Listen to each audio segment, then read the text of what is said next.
Yo, selamat datang di channel baru. Sebelum kita mulai, langkah baiknya Anda mendukung saya dengan cara subscribe channel ini agar saya lebih bersemangat dan tidak putus asa dalam membuat konten. Pada kesempatan kali ini, saya akan melanjutkan alur cerita light novel Tintin Slam Tataken volume 13 part 14. Tanpa berlama-lama, langsung saja kita mulai.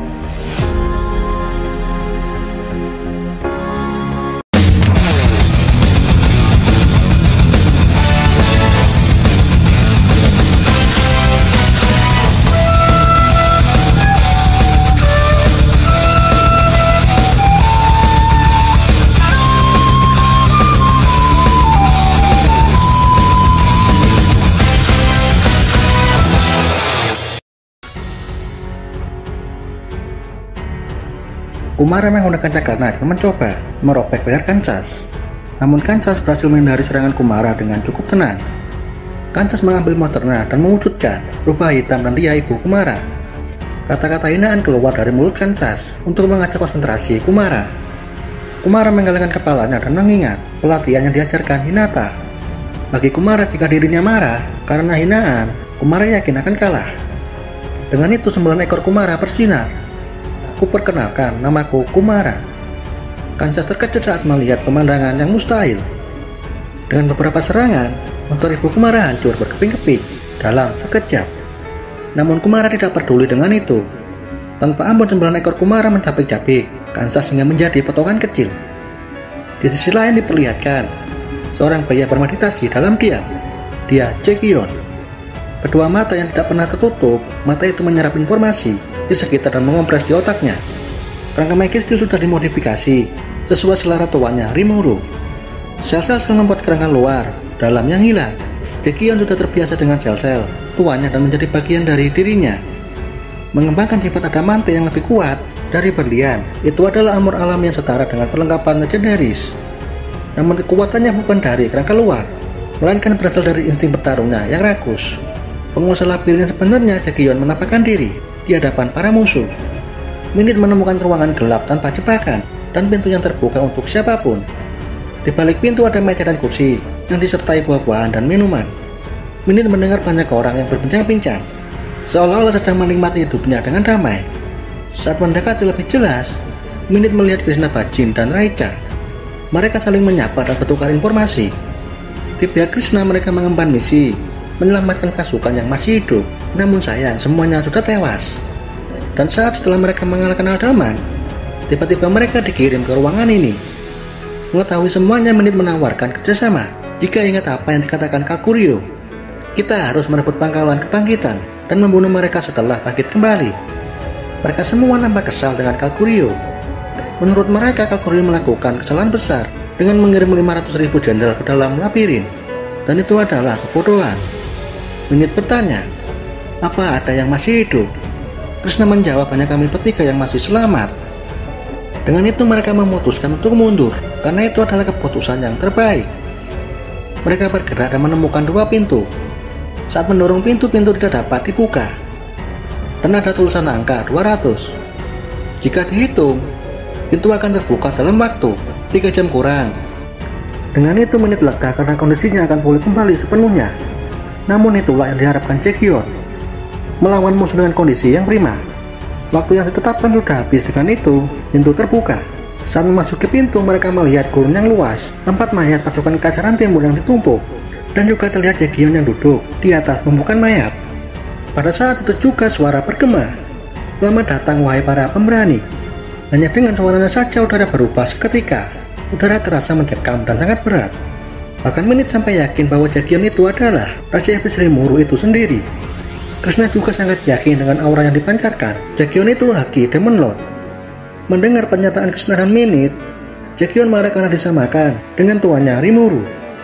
Orang bodoh, beraninya kalian menyamakan aku dengan Raja Iblis Agung Rimuru sama. Namaku Jaekyun, salah satu 10 elit labirin. Kalian semua hanyalah orang bodoh yang pantas untuk dibunuh. Minit akhirnya sadar karena telah membuat kesalahan. Jaekyun melanjutkan, ada cara untuk bertahan hidup, yaitu kalahkan aku dengan sekuat tenagamu. Di ruang kontrol, Benimaru dan Rimuru menatap layar lebar di lantai Jaekyun. Sedangkan lantai lainnya sudah terlihat sangat sunyi. Namun apa yang baru Rimuru lihat itu sangat sulit untuk diungkapkan. Rimuru menatap Benimaru dan berkata, "Nah Benimaru, bukankah Jagion itu lebih kuat darimu?" Dengan itu seketika Benimaru memasang ekspresi wajah kecut. Benimaru sangat malu untuk mengakuinya. Dia perlu tertawa. "Aku juga pernah melawan Jagion karena dia memiliki keunggulan untuk melawan iblis. Tidak hanya naluri petarungnya, tapi dia juga bisa meniadakan sihir. Bahkan aku hampir dikalahkan. Namun aku tidak mengakui bahwa itu kekalahan.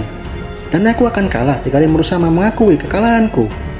Dengan bangga dan bahagia dia belum menceritakan kekalahan Dressrosa dari Jagion. Bagi dia itu adalah pemandangan yang luar biasa karena tidak akan terjadi lagi. Dia belum merasa sangat puas saat melihat Dressrosa frustasi.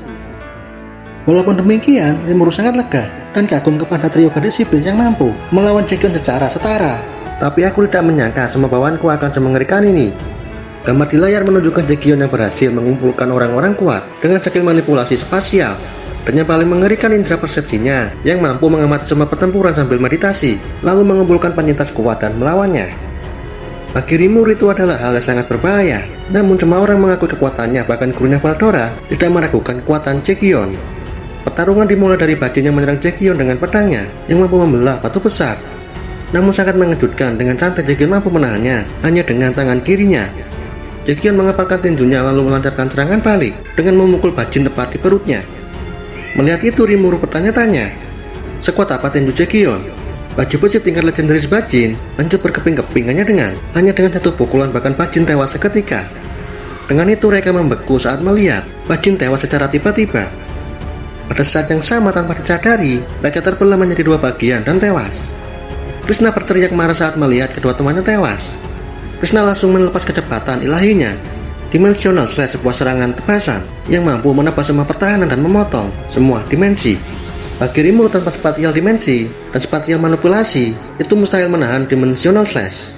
Namun yang paling mengejutkan, Jagion hanya melihat serangan Krishna sebagai serangan konyol. Pada saat yang sama seperti distorsi muncul di sekeliling Jagion.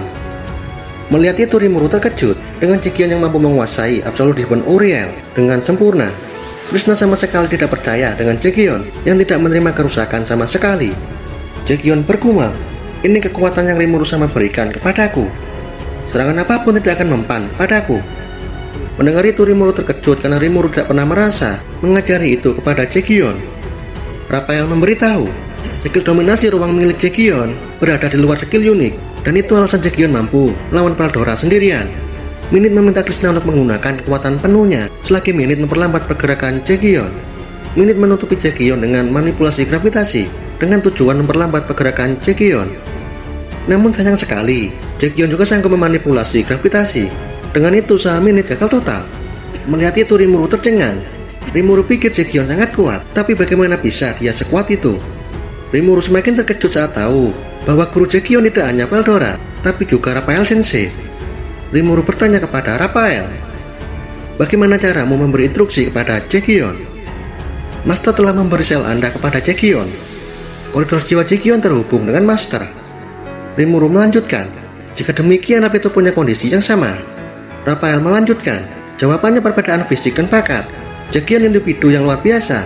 Hasilnya Jagion punya kekuatan yang hampir mirip dengan Master. Apa itu cukup mengagumkan, tapi apa itu belum cukup untuk itu?" Rimuru bertanya, "Apa itu hyper optimilasi?" Bagi Raphael, optimilasi sejenis modifikasi ajaib. Rimuru bergumam, "Jadi begitu, dengan kata lain, Jagion perwujudan murni hobi dari Raphael Sensei." Gambar di layar menunjukkan sinar dimensi Jagion. Sinar dimensi adalah sebuah sihir yang memotong dimensi. Dengan itu Minit pasrah, tidak ada sihirnya yang mampu menahan serangan Jagion. Dengan itu musuh dikalahkan kurang dari 1 menit. Rimuru juga terkejut dengan perkembangan Kumara, namun kekuatan Jagion melampaui semua itu. Rimuru beranggap, tidak hanya Hinata, Karion, dan Frey pasti tewas di tangan Jagion. Ini bukanlah pertempuran, melainkan pembantaian sepihak. Pertempuran di labirin berakhir tanpa insiden. Rimuru sudah mengumpulkan 770.000 jiwa. Dengan itu 7 bawahan sudah siap evolusi. Pasukan kekasaran tersisa 200.000 kurang. Tidak ada pergerakan, tidak ada tambahan pasukan. Lalu bagaimana selanjutnya menurut kalian? Benimaru dan Sion tidak puas jika masih ada yang hidup. Karena itu kita harus membunuh mereka semua. Dia perlu tertawa dan berkata, Jika Rimuru sama bersikeras, aku akan mengakhiri perang ini dalam sekejap. Aku tidak akan melepas kesempatanku untuk memperkenalkan pasukan rahasia kepada Rimuru sama. Mendengar itu, Testa dan Altima menyela. Tunggu sebentar. Mereka berdua meminta tuannya Rimuru untuk memberi perintah untuk bersinar kembali. Diablosion Carrera mereka menjadi berisik. Mereka semua masih ingin menunjukkan kekuatannya kepada tuannya. Melihat itu, Gale hanya tertawa. Namun tidak dengan Benimaru dan Rimuru. Mereka berdua sangat tercengang. Apa-apaan mereka semua ini? Mereka semua berebut ingin pamer. Pada akhirnya Benimaru menyerah dan mengizinkan tim Diablo terjun ke medan perang. Untuk musuh lainnya diserahkan kepada Carrera. Rimuru memberikan musuh lainnya kepada Carrera dan meminta untuk menunjukkan sihirnya yang mempesona. Dengan senang hati Carrera menerima perintah itu. Pada saat itu Diablo tidak menyela, namun tidak jadi.